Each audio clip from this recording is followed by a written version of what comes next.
السلام عليكم ورحمة الله وبركاته. الحمد لله وحده والصلاة والسلام على من لا نبي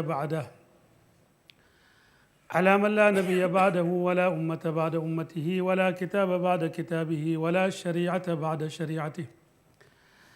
أما بعد فأعوذ بالله من الشيطان الرجيم. بسم الله الرحمن الرحيم.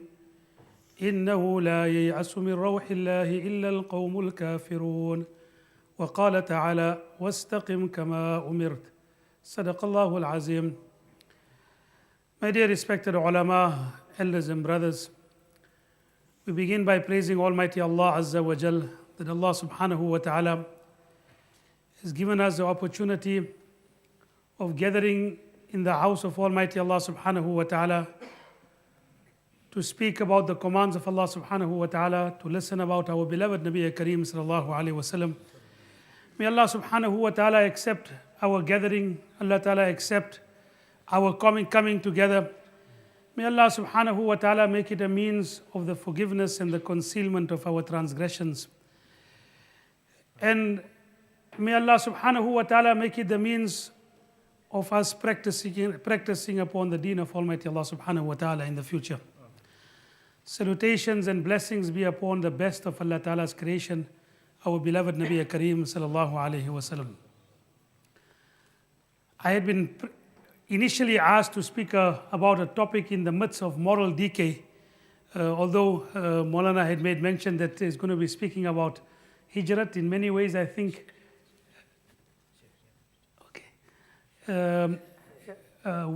we can just, I suppose there is a correlation between the two topics, because the real hijrat after our beloved Nabi sallallahu alayhi wa sallam, in the words of Nabi Kareem sallallahu alayhi wa sallam, the one who migrates away from transgressing the laws of Almighty Allah subhanahu wa ta'ala.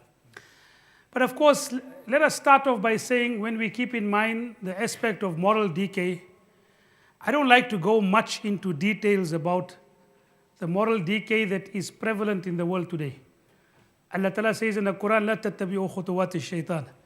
Don't follow the footsteps and the ways of shaitan. So to talk too much about evil, the way our brothers in Jamaat say, don't talk too much about evil, rather speak about good. And when you continue speaking about good, inshallah, the evil will also go away.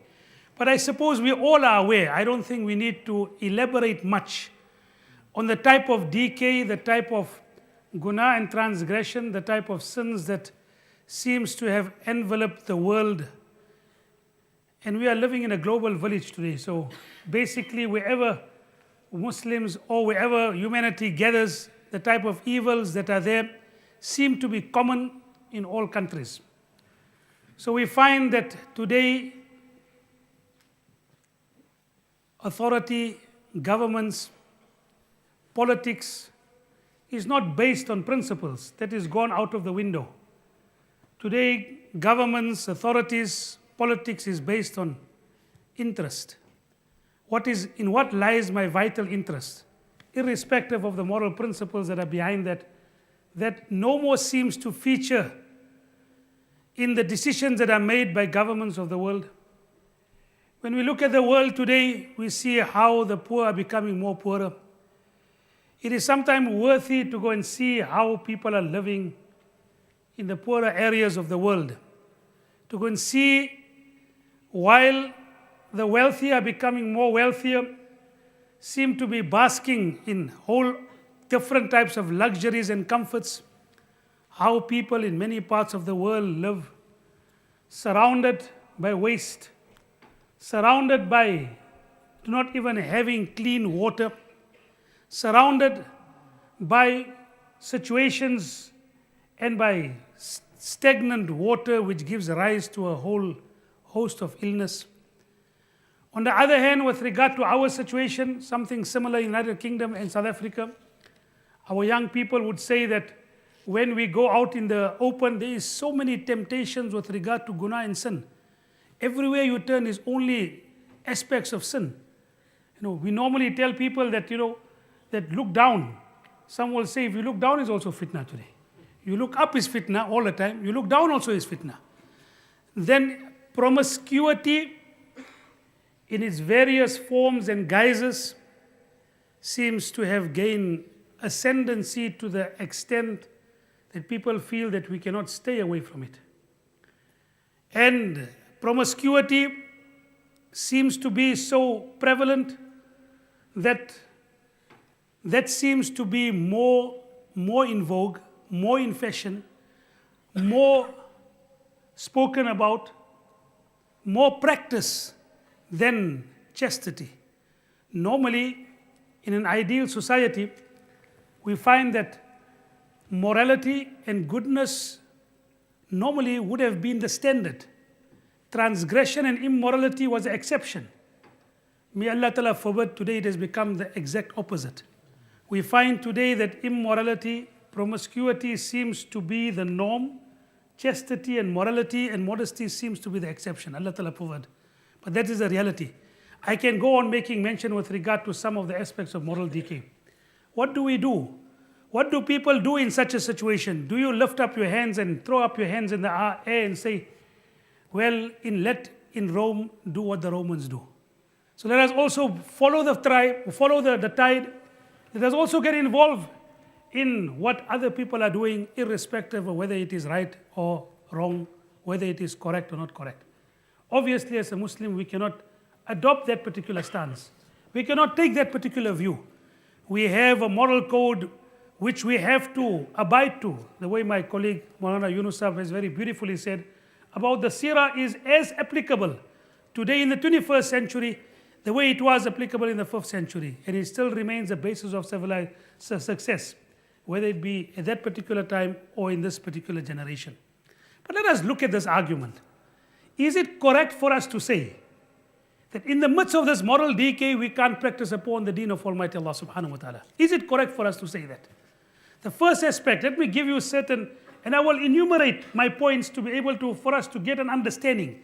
Is this argument, the argument that in the environment that you and I are living in, we cannot practice upon the deen of Almighty Allah subhanahu wa ta'ala? Is it a valid argument?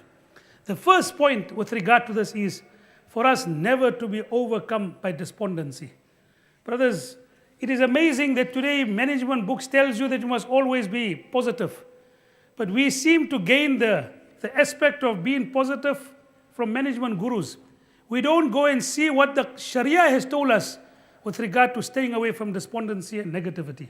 Look at how Allah subhanahu wa ta'ala so beautifully tells us in the Holy Quran, إِنَّهُ لَا يَيْأَسُ مِنْ رَوْحِ اللَّهِ إِلَّا الْقَوْمُ الْكَافِرُونَ. It is only the disbeliever who loses hope in the mercy of Allah subhanahu wa ta'ala. A believer and him becoming despondent that I can't do this, it is absolutely something that it is not compatible. We never ever lose hope in the mercy of Allah. We never become despondent, I can't do it. Yes, we can do it. We have to be positive with regard to it. We have to shed away our despondency to say that yes, we can follow the commands of Allah subhanahu wa ta'ala. Sometimes I always like to give this example with regard to Hazrat Umar radiyallahu ta'ala anhu. Hazrat Umar radiyallahu ta'ala anhu was started off to go and assassinate the Nabi of Allah. Today he lies buried next to the Nabi of Allah. He started off to go and assassinate the Nabi of Allah subhanahu wa ta'ala. And mention is made in the books of history about Hazrat Umar radiyallahu ta'ala anhu, that there was a couple that were leaving Makkah Mukarramah because of the persecution of the people of Makkah. And the husband and wife was outside Makkah with their belongings, leaving Makkah to say that we can't stay here if we want to practice upon Islam. Umar radiyallahu ta'ala anhu comes past. And Umar said, where are you going?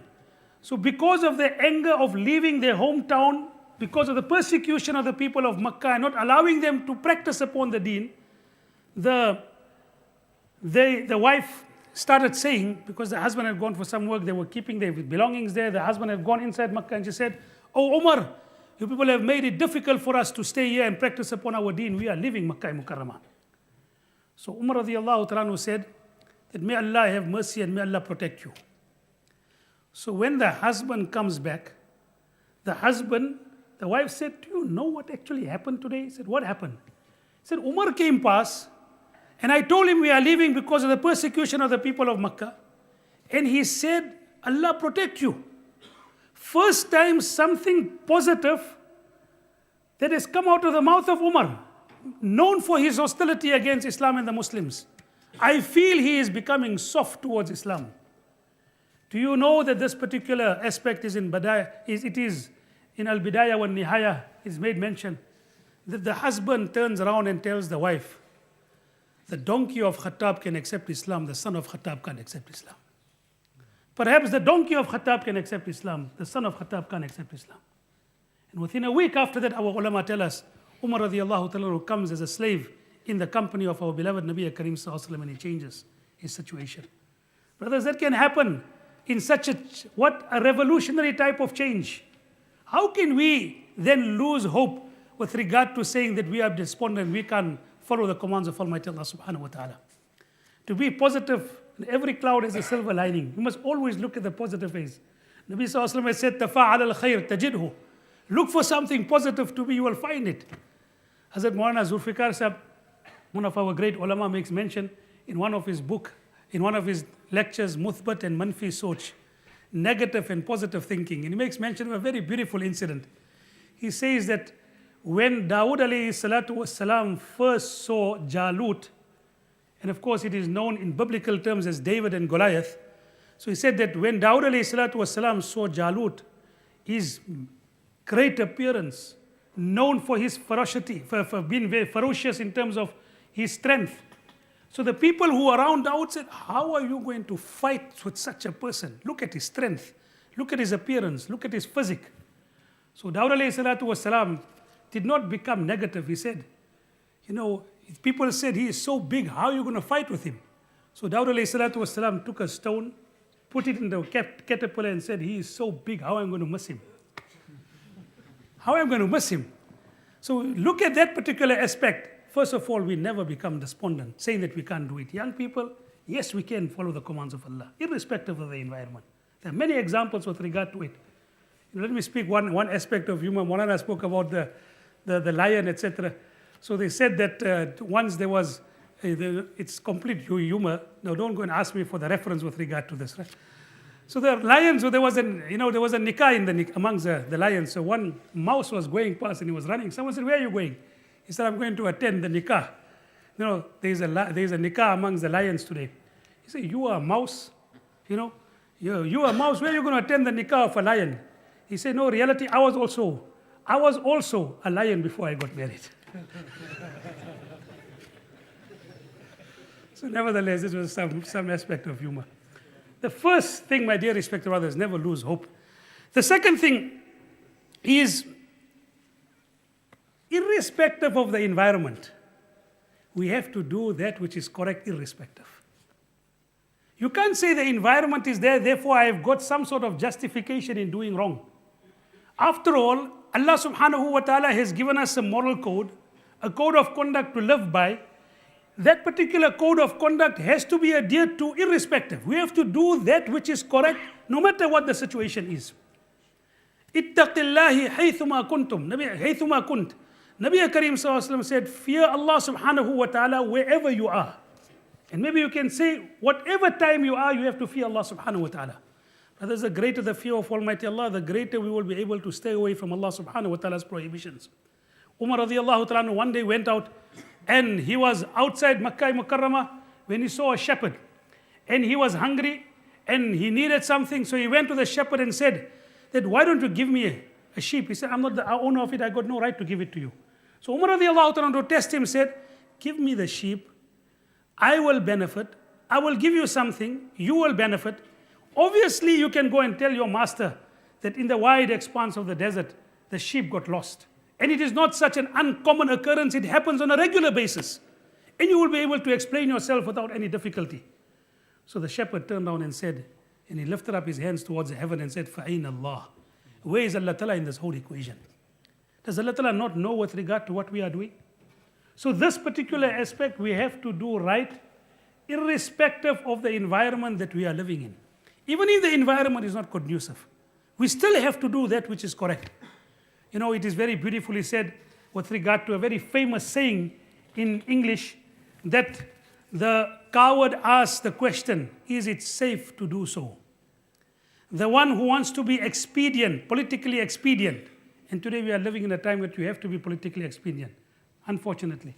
So he says, is it expedient for me to do so? Right?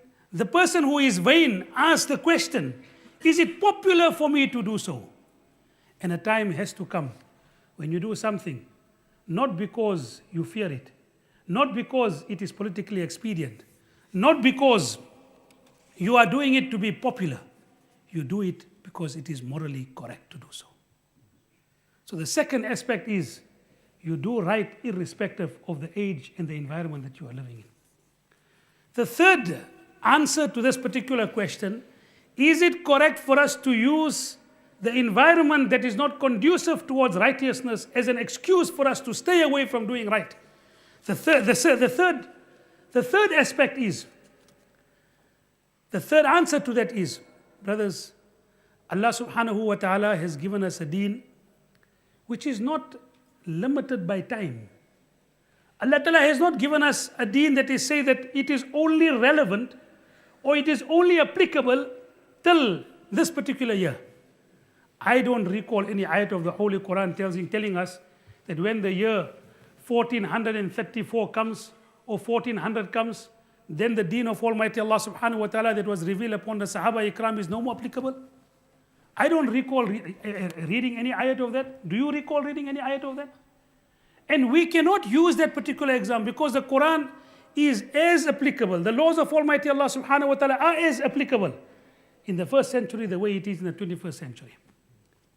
And Allah subhanahu wa ta'ala knew the situation that you and I will find ourselves in. It is not as if we have to change religion to suit the environment. We have to change ourselves. We have to change ourselves to suit the commands of Almighty Allah subhanahu wa ta'ala. Allah subhanahu wa ta'ala says in the Holy Quran, لا يكلف الله نفسا إلا وسعها. Allah will never put a burden upon you that is beyond you to carry. Never. One day a person came to Moulana Thanvi rahmatullahi alayhi and said, I can't get up for Fajr. He told Moulana Thanvi, I can't get up for Fajr. Moulana Thanvi rahmatullahi alayhi replied to him by saying, I take an oath by Allah that you are lying. If you cannot get up for Fajr, Wallahi al-Azim, Allah would not have made it compulsory. If you can't get up for Fajr, Allah would not have made it compulsory because Allah has said in the Holy Quran, He will never give you a command that is beyond you to carry. So is Allah not aware that we are going to be faced with such challenges? Is Allah Ta'ala not aware that we are going to be faced with an environment that might not be conducive towards righteousness? So if Allah knows that we are going to be passing through such an environment, and Allah Ta'ala still tells us to follow the commands of Allah subhanahu wa ta'ala in such an environment, it means we are capable of doing it. If we were not capable, Allah Ta'ala would have told us not to do it after a particular time and era. So that is something. You see, we don't need, I normally tell people that you normally reform something that is deformed. Since when has Islam become deformed that you have to reform it? When I ask the people who say that we must reform Islam, why must you reform? You reform something that has become deformed. Since when has Islam become deformed for it to be reformed? Since when was Islam dated for it to be outdated? Since when is Islam dated for it to be outdated? Normally you find Islam is no more applicable to the time and age, and especially this is not. Since when was it dated for it to be outdated? Was Allah Ta'ala not aware with regard to this time? If Allah Ta'ala was aware, that means Allah Ta'ala knows our capacity, brothers. Hazrat Mu'abul Hasan Nadwi Rahimahullah writes, Allah Subhanahu wa Ta'ala, by every child that is born, Allah Subhanahu wa Ta'ala declares that Allah Ta'ala still has faith in humanity, therefore He is still continuing the chain of human being existing in this world. Allah Ta'ala has so much confidence with regard to it that you can do it. Therefore Allah Subhanahu wa Ta'ala continues the existence of human beings. So the third particular aspect is what? Allah Ta'ala was not aware with regard to it. Then the fourth aspect with regard to this argument, that is it correct for us to say that we can't practice the deen in this particular day and age? Brothers, really think about this. The difficulty the Sahaba Ikram Ridwanullahi Ta'ala Anhum Ajma'in had in complying with the commands of Allah Subhanahu wa Ta'ala Wallahi wa far greater than the difficulty and challenges that we have in complying with the commands of Allah subhanahu wa ta'ala. They face difficulty, they vary by them just taking the name of Allah subhanahu wa ta'ala, by making mention of the kalima la ilaha illallah Muhammadur Rasulullah, sometimes guaranteed persecution, guaranteed difficulty, guaranteed them going through such great amount of difficulty. Hazrat Umar radiallahu anhu one day asked Hazrat Khabbab bin Arth, "Oh Khabbab, I heard that you were persecuted when you accepted Islam. Show me how were you persecuted." Khabbab started, giving an experience. Said, "Umar, leave it. Just leave it. I won't learn." When Umar radiallahu ta'ala insisted, Hazrat Khabbab radiallahu ta'ala lifted up his kurta and said, "Oh Amirul Mu'mineen, see the back, see my back." And Umar radiallahu ta'ala, when he saw his back, he started crying and he said, "Khabbab, what have they done to you?" He said, "Oh Amirul Mu'mineen, when I read the kalima la ilaha illallah, my family insisted that I should renounce Islam. I should forsake Islam. When I did not do so, they lit up a fire. And then they dragged me by my back through the fire. The fat that came out of my body, that oozed out of my body because of that fire, that fat extinguished the fire. That is what you are seeing. That is what you are seeing, the wounds of that particular back in that particular way." Now I ask you the question, is anyone going to put us through such type of torture if we read Fajr Salat with Jamaat? If anyone going to put us through such type of torture for us to recite the kalima la ilaha illallah Muhammadur Rasulullah? Bashir ibn Aqraba radiallahu ta'ala was a young Sahabi. Right? When one day his father went for jihad, and obviously when they were coming back, young person waiting for his father sits on the outskirts of Madinah Munawwara and waiting for his father to come back. And as the whole army comes back, and Bashir ibn Aqraba radiallahu ta'ala does not see his father, and he's looking for his father, comes to Nabi Kareem sallallahu alaihi wasallam, catches the kurta of Nabi sallallahu alaihi wasallam on one side, comes from one angle. "Ya Rasulullah, what has happened to my father?" Nabi sallallahu alaihi wasallam knew that Bashir ibn Aqraba radiallahu ta'ala was martyred in the expedition. And Nabi sallallahu alaihi wasallam turns his face away. Bashir ibn Aqraba radiallahu ta'ala comes crying. On the other side, "Ya Rasulullah, what has happened to my father?" Again Nabi Kareem sallallahu alaihi wasallam turns his face. Again Bashir ibn Aqraba radiallahu ta'ala comes there. "Ya Rasulullah, what has happened to my father?" Nabi Kareem sallallahu alaihi wasallam then gives him the news that the father had passed away. He starts crying. Till the time came that Nabi Kareem sallallahu alaihi wasallam said, "Don't cry. Are you not happy that I will serve as your father? I will take the place of your father. And as Aisha radiallahu ta'ala will take the place of your mother." Brothers, is there anyone facing that type of difficulty in complying with the commands of Allah Ta'ala in today's time? So where do we have this argument that I find it difficult to comply with the commands of Allah Subhanahu wa Ta'ala? So that is the fourth aspect that I would like to have made mention with regard to it. The fifth answer with regard to this is Allah Subhanahu wa Ta'ala in the Holy Quran tells us, "Wastaqim kama umirt." Be steadfast upon what Allah Subhanahu wa Ta'ala has commanded us to do. That means steadfastness means to comply with the commands of Allah Subhanahu wa Ta'ala no matter the type of situation that you are in. Nabi Kareem sallallahu alaihi wasallam, one occasion there was white hair that appeared on the Mubarak beard of our beloved Nabi Kareem sallallahu alaihi wasallam. I normally tell people it is amazing that we know more about our Nabi than what we know about our own father. It is the Ummah's love for the Nabi of Allah Subhanahu wa Ta'ala. This Ummah, despite its weakness, has shown that love to the Nabi of Allah Subhanahu wa Ta'ala that no Ummah has ever shown such love to the Nabi of Allah. It was at the time of the Battle of Badr that when Nabi Kareem sallallahu alaihi wasallam set out initially from Madinah Munawwara with the intention of intercepting a trade caravan, and after the trade caravan managed to save itself from the Muslims, Nabi Kareem sallallahu alaihi wasallam and the Sahaba were faced with a full-scale war, with a full-blown army, far more resourced and far more greater amount of weapons that they had than what the Muslims had. And Nabi Kareem sallallahu alaihi wasallam asked the Sahaba, "What do? We set out with one intention, now we are faced with another intention or with another type of situation. How do we deal with the situation?" And it was to fall on the noble shoulder of Miqdad ibn Aswad radiallahu ta'ala, who told Nabi Kareem sallallahu alayhi wasallam these beautiful words. And he said, Ya Rasulullah, Harib man shi'it, salim min shi'it, khudh min amwalina ma shi'it. O Prophet of Almighty Allah subhanahu wa ta'ala, go and fight with whomsoever you want. Go and make peace with whomsoever you want. Take from our wealth whatever degree of wealth that you want to take from us. We will not be like the Bani Israel who told unto Hazrat Musa alayhi salatu wasalam, idhab anta wa rabbuka faqatila. Go you and your Lord and go and fight. Inna hahuna qa'idun. We will stay here. We will tell you wherever you are, we will be with you. Now that particular aspect, you see the love that the Sahaba had for our beloved Nabi Kareem sallallahu alayhi wasallam. Hazrat Imam Malik rahimahullah one day was giving dars of hadith, when every now and then the student noticed that he was wincing with pain. And they said after the lecture, after the dars, why were you wincing with pain? What was happening? Hazrat Imam Malik rahmatullah alayhi said, just look at the back. He lifted up his kurta, they found a scorpion that had stung Imam Malik several times. Some ulama says 12 times, 17 times. Why didn't you tell us before? I felt ashamed for the sake of my pain to stop the hadith and the dars of Nabi Kareem sallallahu alayhi wasallam. In a kitab known as Nidai Mimbar o Mihrab, they've given the name of the Muslim ruler, I can't remember the name. In there is an incident that is made mention that there was a king, very well known and very, very pious. And he had a khadim, a person who used to serve the king, and his name was Muhammad. And the king always used to call him by Muhammad.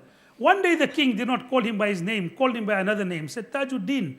So the one who was the khadim felt very hurt that why didn't the king and the khalifa call me by my name? So he said that he went away very disappointed home. And the whole night he couldn't sleep. And he didn't even come back the next morning to the king, asked, where is this person? He was summoned and said, why didn't you come? He said, I felt that you were disappointed with me, you were angry with me. What made you feel that I'm angry with you? He said, yesterday when you took the name, you didn't take the name, my name which you normally call me with. You didn't call me by my name Muhammad. You called me by another name. Why did you do so, O king? It means you were angry with me. The king said, why do you force me to reveal the reason? He said, up till now I've never taken the name Muhammad without wuzu. Yesterday when I wanted to call you, did not have wudu. That is why I called you by another name. This is how this ummah has shown love to the Nabi of Allah. With all our weakness, we can bear many things, but very few of us will be able to bear if the Nabi of Allah Ta'ala is abused in front of us. May Allah make that love a means of our forgiveness. Inshallah. Nevertheless, Sahaba said there were 17 white hairs upon the beard of Nabi sallallahu alaihi wasallam. And they asked, Ya Rasulullah, why have you become old? So Nabi sallallahu alaihi wasallam said, Shayyibani Hud.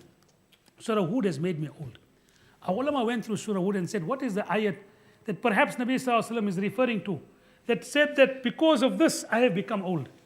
So most of the ulama, they have come upon this conclusion and said, the ayat in the last ruku of Surah Hud, وَاسْتَقِمْ كَمَا أُمِرْتَ, was the one that Nabi sallallahu alaihi wasallam was referring to when he said that Surah Hud has made me old. It was a reference to this ayat. Be steadfast upon what Allah Ta'ala has commanded you to do. Brothers, to you and I, it might just seem one phrase, one ayat reminds me about a similar type of hadith giving the very same theme. Sahabi came to Nabi Kareem sallallahu alaihi wasallam, Ya Rasulullah, give me advice but keep it very short. I don't have the capacity to listen to a long bayan. May Allah reward you people are listening to a long bayan, alhamdulillah. He said, we don't have the capacity. Give us some short advice. And we want to remain steadfast upon that. We want to follow that. Nabi sallallahu alaihi wasallam said, قُلْ آمَنْتُ بِاللَّهِ ثُمَّ اسْتَقِمْ. Say, I believe in Allah, then remain steadfast upon that particular commitment till the day you die. Steadfastness. Do you know what steadfastness means? Steadfastness means, I will remain committed to the belief pattern of Islam. I will not innovate. I will not bring anything new upon this religion. Man ahdatha fi amrina hadha ma laysa minhu fahuwa raddun. Whoever innovates something new in this religion, it is rejected by Allah subhanahu wa ta'ala. I will remain steadfast upon my ibadat, which I'm supposed to do 5 times daily salat.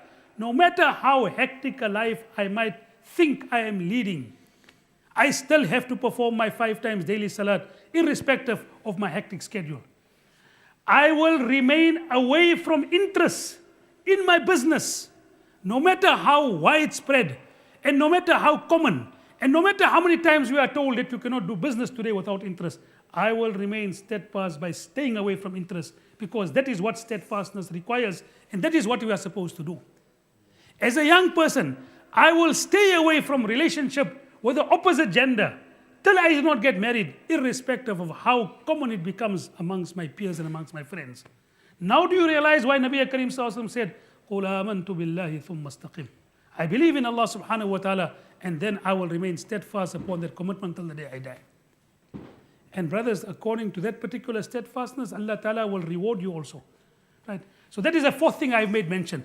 The fifth thing that I would like to make mention with regard to it is that the more the difficulty and the more the temptation, and then you remain steadfast upon the commands of Allah subhanahu wa ta'ala, the greater will be the reward. The greater, yes, it's going to be difficult. Towards the end of time, Nabi Karim Sallallahu Alaihi Wasallam has indicated that to remain steadfast upon the deen of Almighty Allah subhanahu wa ta'ala is going to become difficult. But at that particular time, that is a time when we are supposed to show our mettle. That is a time to show your iman. That is a time for you to show that no, I would like to remain steadfast upon the deen, because Allah subhanahu wa ta'ala's Rasul has given us such great glad tidings to be steadfast upon the deen in such a time. Man tamassaka bi sunnati inda fasadi ummati falahu ajru mi'ati shahidin. Whoever remains steadfast upon man tamassaka, the sunnah of Nabi Sallallahu Alaihi Wasallam, at a time when the ummah has become corrupt, for him is a reward of not one, for him is a reward of 100 martyrs. And do you know the reward of one martyr? Nabi Karim Sallallahu Alaihi Wasallam had said, before the blood of a martyr reaches the ground, Allah subhanahu wa ta'ala forgives all his sins. Nabi Karim Sallallahu Alaihi Wasallam had said in a hadith that on the day of Qiyamah, Allah subhanahu wa ta'ala will ask the martyr that, can I give you a reward? And when Allah subhanahu wa ta'ala will insist that I want to reward you, tell me what reward you want. Tell me what reward you want. The martyr will say, Wallah, the joy and pleasure that I had in sacrificing my life for your sake, let me go back into the world and repeatedly get that joy of sacrificing my life for your sake and for the sake of Allah subhanahu wa ta'ala. The person who remains steadfast upon sunnah at a time of the corruption of ummah gets a reward of not 100 martyrs. Nabi Karim Sallallahu Alaihi Wasallam had said, a person who remains steadfast upon the deen of Almighty Allah subhanahu wa ta'ala, when people normally are not practicing upon the deen, kahijrati ilayh. His reward is like the one who migrates from Mecca to Medina in my time.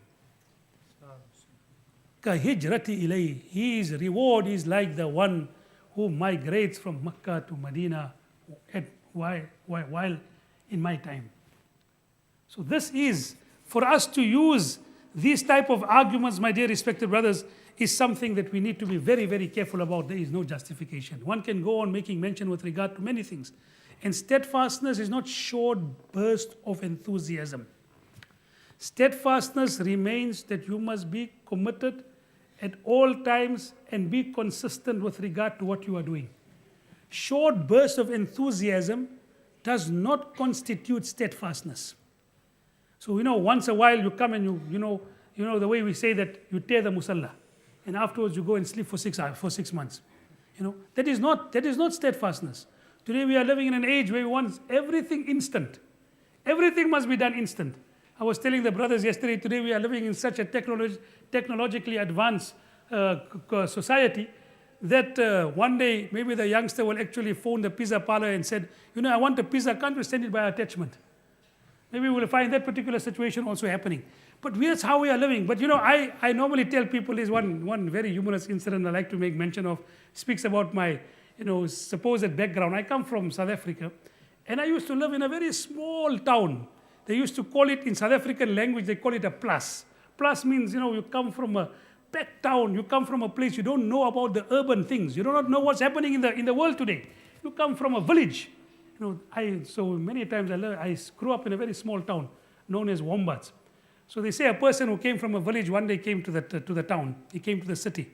So as he came to the city, the cousins of the city, they said, let us take him around, show him what the lights are, show him the urban lights, show him, whatever it is. I wonder if these type of villages exist in today's time or not. Maybe in some countries it might exist.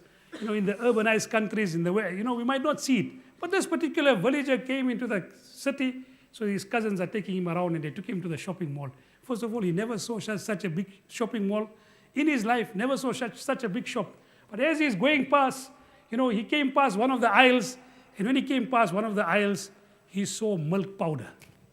So he said, now can you tell me what is this? He said, well, it is, you put powder, you put water, it becomes milk. So he said, oh, no, we now in our particular time in the farm, we have to get up early hours of the morning to be able to milk the cow to get milk. Are you saying powder, put water, it becomes milk? He said, yes. That is now technologically advanced we have become. So he said, okay, he got quite a bit of shock. So he went to the next aisle, he saw soup powder. So he said, what is this? He said, put a little bit of powder, you put water, it becomes soup. He said, how does that work? Normally in our village, we have to boil the bones and we have to boil this and that after many hours, and thereafter we get soup. You tell me you put a little bit of powder, you put water, it becomes soup. But you can imagine his horror, and you can imagine his concern, and you can imagine his bewilderment when he went to the next aisle and he saw baby powder. He was trying to work that particular one out. Now, brothers, this is an aspect with regard to steadfastness, no instant thing. It is consistently you have to do things. Not once in a while you come Jummah, you read, and then afterwards you go to sleep. No, steadfastness means أَحَبُّ الْأَعْمَالِ إِلَى اللَّهِ أَدْوَمُهَا وَإِنْ قَلَّ. The most beloved deed in the eyes of Almighty Allah subhanahu wa ta'ala is that which, although it is done, is little, is done consistently. Wallahi al-Azim, you do 2 rakats every day. You do 2 rakats every day. It's better than on once a week you go and read 20 rakats. And I'm going to make one particular plea. Maybe it might become the means of my forgiveness, maybe the means of my good deeds. Brothers, each and every one here, let us make a commitment that we are going to do one deed. We are going to do one deed, but we are going to be consistent with it every day of our life. Can we take that commitment, inshallah? Maybe it might be 2 rakats before you leave your home in the morning. Maybe 2 rakats after Maghrib, over and above your faraz. Maybe it might be Yasin every day, because Nabi Sallallahu Alaihi Wasallam said, whoever reads Yasin, Allah subhanahu wa ta'ala will ease in all his activities for the day. Can we make that commitment beyond our faraz? We are going to do one deed, but we are going to be consistent with that for the rest of our life, inshallah. Inshallah al-Aziz. Right. Now, other aspect after this is, brothers, we feel that sometimes freedom, we are free. We are living in a free country. You see, when we talk about freedom, somehow or the other we get this impression that freedom means I got the right to do whatever I want irrespective of the consequences. Remember one thing, brothers. Freedom has a price. And part of the price of freedom is to be able to bear the consequences of the choice you made while you were free. You can't go and say, I'm free to do anything, whatever I want, and not bear the cost or the consequences of what you are going to do. You can't go into a restaurant and order an expensive meal, and at a time when the bill comes, I'm not prepared to do it, either and order it. When you make a choice, remember this one aspect. Freedom means to be able to bear the consequences of the choices that you have made. Freedom doesn't mean that I can do anything what I want, irrespective of what happens thereafter. Freedom means to be able to bear the consequences of the choices that you have made. Be very careful with regard to what you choose to do. Are you going to choose to disobey Allah subhanahu wa ta'ala? And if you disobey Allah subhanahu wa ta'ala, then be prepared to face the consequences of your choice. People sometimes feel that, I got the freedom to think what I want. I got the freedom to say whatever I want. I got the freedom to do whatever I want. Brothers, the moment you say, I'm a Muslim, what is the meaning of a Muslim? A Muslim is one who submits his will to the will of Allah subhanahu wa ta'ala. The moment you say, I'm a Muslim who submits his will to the will of Allah subhanahu wa ta'ala, you no more have a free choice to do whatever you want. Now you make up your mind what you want to do. You can be free to do whatever you want, then you are not one who is submitting to the will of Allah. You're not a Muslim. And if you are submitting to the will of Allah subhanahu wa ta'ala, you don't have the right to do and to be free to do whatever you want. Because a Muslim is one who submits to the will of Allah subhanahu wa ta'ala. So this is, and I will conclude, we have our very eminent Sheikh Riyazul Haq who is also going to be speaking. I don't want to take much more time. I'm going to conclude with one important aspect, and that is when we talk about living Islam in an age which is not conducive, where the environment is not conducive, one very important factor that comes into play, brothers, is community support. Brothers, we need to help one another to comply with the commands of Allah. Allah Ta'ala in the Holy Quran says, وَالْمُؤْمِنُونَ وَالْمُؤْمِنَاتُ بَعْضُهُمْ أَوْلِيَاءُ بَعْضٍ. The believing males and females, they are protectors and helpers of one another. يَعْمُرُونَ بِالْمَعْرُوفِ وَيَنْهَوْنَ عَنِ الْمُنْكَرِ. They help one another in what? They help one another in complying with the commands of Allah, to do that which is correct. They help one another to stay away from the commands of Allah subhanahu wa ta'ala. Brothers, without mutual help, without the help of the community, without the help of the people, the help of the elders, without the help of people, we as our young people are not going to be able to manage to comply with the commands of Allah. We need, each and every one needs to put his shoulder to the wheel to be able to help in this particular aspect, which the Quran tells us the believing males and females are supposed to help one another in helping in complying with the commands of Allah. Very easy for us to sit on our chairs and be armchair critics and say, the youth of today have become morally bankrupt. They have become like this and they have become like that. Brothers, this is a matter of bringing those particular young people back upon the commands of Allah subhanahu wa ta'ala, making them realize their worth, making them realize that the Nabi of Allah subhanahu wa ta'ala had said, one of the people who will be under the shade of Allah Ta'ala's throne on the day of Qiyamah, Shabun nasha'a fi ibadatillah. That particular young person who took delight in taking the name of Almighty Allah subhanahu wa ta'ala. That particular young person, for him, when he realizes his worth, that very same young person whom today you are condemning, wallahi, my dear respected brothers, that young person will cry in front of Allah. Such a crying with regard to remorse about his deeds, that his crying will even become the envy of the angels. He will come upon, and there are enough examples that are happening today in this world, where young people are turning towards the deen of Almighty Allah subhanahu wa ta'ala. What we need to be doing is not to be sitting on the background and sitting in our armchair critics and starting to criticize as young people. Each and every one. The elderly people are supposed to help. Get a youngster, mentor the youngster, be able to help and give him the support that he needs. Allah Ta'ala says in the Holy Quran that is what we are supposed to do. And when we do something with regard to helping people, with regard to bringing people and giving them good advice, brothers, we got no other benefit with regard to it. The Anbiya alayhi salatu wasalam, Allah Ta'ala makes mention of them in the Holy Quran with regard to their motto. They used to say, Ya qawmi la asalukum alayhi ajra, in ajriya illa ala Allah. Oh people, we don't want any benefit from you. We want no remuneration. We want no material benefit. We are telling you to follow the good. We are telling you to follow the commands of Allah Ta'ala because of our goodwill and our love for you. وإلى عاد أخاهم هودا قال يا قوم اعبدوا الله ما لكم من إله غيره أفلا تتقون قال الملأ الذين كفروا من قومه إنا لنراك في سفاهة وإنا لنظنك من الكاذبين. Remember when Ad, upon them came Hazrat Hud alayhi salatu wasalam, who told them, O people, turn towards Almighty Allah. And the leaders of the tribe told him, O Hud, we see you to be a foolish person amongst us. And we see you to be a liar. And what did Hazrat Hud alayhi salatu wasalam? I ask you, brothers, I ask each and every one of you, you go to a youngster and tell him, come and read namaz. And he tells you, you old fool, don't come and tell me what I must do. You are a liar with regard to what you are telling me, what is the consequence of our deeds. I'm telling you, majority of us, 99% of us, we're trying to tell him, he doesn't want to listen, Jai Jahannam. That is how we are going to we'll react. What did the Nabi of Allah subhanahu wa ta'ala says? قال يا قوم ليس بي سفاهة ولكني رسول من رب العالمين. O my tribe, I am not a foolish person. I'm a Rasul of Allah subhanahu wa ta'ala. أبلغكم رسالات ربي وأنا لكم ناصح أمين. I have come to give you the commands of Allah and I am your well-wisher. I want you to be good in this world and I want you to be good in the hereafter. That is the sunnah of the Anbiya alayhi salatu wasalam. If we don't have mutual assistance in terms of following the commands of Allah subhanahu wa ta'ala, we will lose our young people, brothers. There are many examples. The Arabs went to South America. Alhamdulillah, many of our Jamaats from South Africa have been to those particular regions. Some of the people who went there were children of Sahaba, my dear respected brothers. They only started doing individual ibadat. They did not help one another in complying with the commands of Allah subhanahu wa ta'ala.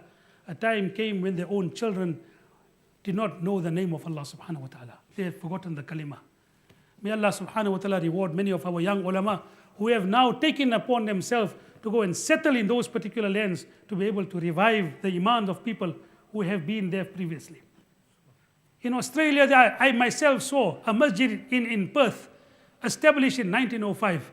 There, South African Jamaat was there. When they went and they saw, they said as they were walking the streets of Perth, one elderly person came and said to them that, one elderly said, my grandparents used to dress the way you are. Please come home and just tell us what you are telling, because I remember our grandparents used to be like you. This is going to come by us helping one another. If we don't help one another, this is. And in that particular aspect with regard to helping one another, one very important aspect, brothers, is you can't be judgmental. Don't be harsh.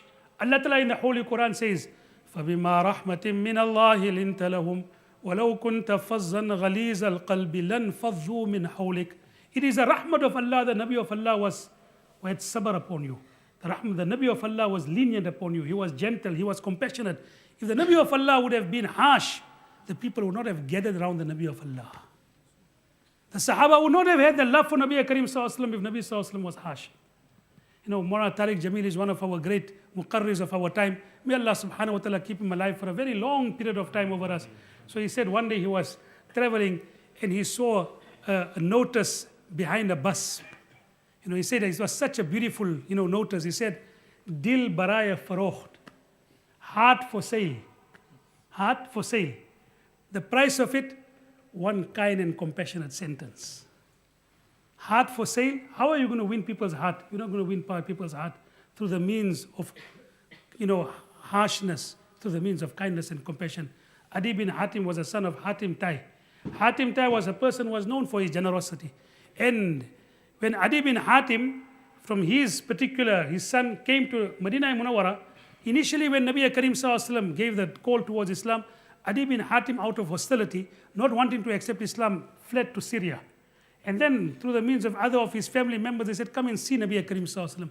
Come and see the conduct of our beloved Nabi Karim Sallallahu Alaihi Wasallam. So Adi bin Hatim came to Medina Munawwara. Because of his father's generosity and his father's fame, people came and tell Nabi Sallallahu Alaihi Wasallam, Ya Rasulullah, Adi bin Hatim has come. Ya Rasulullah, Adi bin Hatim has come. Nabi Karim Sallallahu Alaihi Wasallam walked with Adi bin Hatim towards his home. And as he was walking, several things happened.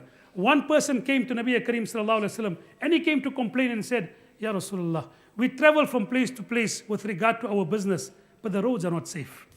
Ya Rasulullah, make dua that the roads become safe, that we can travel, safely, and we can do and we can ply our trade. Nabi Karim Sallallahu Alaihi Wasallam gives him some sort of assurance. After a while, a woman comes. And as this woman is speaking to Nabi Karim Sallallahu Alaihi Wasallam, Adi bin Hatim said, I'm thinking that who is this person? Is he a king? I've heard so much about him. I've heard about his devoted band of followers. I've heard about how people are so devoted to him. Is he a king? Is he a Nabi? But when I see him speaking to an ordinary woman on the street with regard to her problems, I come to realize that this is not the way of a king. The king doesn't come around and come down to the level of people to speak to them about their problems. And she complained to Nabi Karim Sallallahu Alaihi Wasallam about poverty, about this and that. Nabi Karim Sallallahu Alaihi Wasallam consoles her. Nabi Sallallahu Alaihi Wasallam then takes Adi bin Hatim home. And Nabi Karim Sallallahu Alaihi Wasallam, there was only one cushion. Nabi Karim Sallallahu Alaihi Wasallam gave that cushion to Adi bin Hatim. Oh, Adi, you sit upon this cushion. Nabi Karim Sallallahu Alaihi Wasallam engages him in conversation. And he knows that what is in the mind of Adi bin Hatim. And then he asked him many questions with regard to Christianity. And then Nabi Sallallahu Alaihi Wasallam tells him, but which branch of Christianity you are? He makes mention. He said, but doesn't this branch of Christianity teaches this that you are not following? He's taken aback. He's taken aback by the knowledge Nabi Sallallahu Alaihi Wasallam has with regard to his specific branch of Christianity. Then Nabi Karim Sallallahu Alaihi Wasallam said, oh Adi, I know what is going through your mind. Oh Adi, accept Islam, Allah will give you good in this world and give you good in the year after.